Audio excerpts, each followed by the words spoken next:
There's different types of radio frequency, and radio frequency has been around for a long time. There's monopolar, bipolar, and unipolar, and this is a monopolar device. And what that means is that there's a pole of electricity coming out of the handpiece, and there's a bovie pad, which is the recipient of the electricity. And that resistance of where the electricity passes is where the heat is generated by millions of shakings of molecules. We know this machine from animal studies, you're going 2.5 centimeters deep into the skin. You're heating up that subcutaneous fat into the low 50s. That's been shown with thermometric measurements in pigs. So that's been well shown that we're going 2.5 centimeters deep.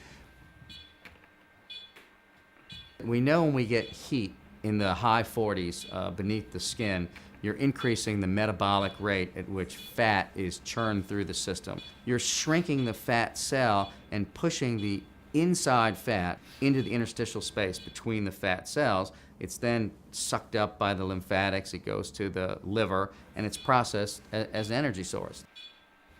You can actually tell the difference in the transition of the fat. The fat feels very firm at first when you first feel it before it's been heated up with the radio frequency, and as you get going with it and you're getting it warmer and warmer and warmer, and what you have to remember, the temperature we're reading on the outside is probably 2 to 3 degrees cooler than what's really on the inside. So when it registers 41, 42, we know it's hot enough to do some definite fat reduction. I think from all of the research that I've done, it comes down to 3 very simple variables. It's the temperature that you can get either the subcutaneous fat or the skin to. It's the time that that temperature can be held, and it's the tolerability of the treatment. So I call it the 3 T's of skin and fat reduction non-invasively or minimally invasively. So the nice thing about Exilis is it's done in a fashion with the moving of the handpiece with an instant feedback with an IR temperature sensor into the handpiece. The girls can see exactly what the temperature is. They know, oh, it's 39, I better keep going because I want to get to 41 to 42 degrees. And that's a perfect way of keeping that temperature for the longest period of time in that therapeutic range. Not so hot that it's intolerable and not so cold that it's non-therapeutic. So this is the only machine I know of that does that degree of control.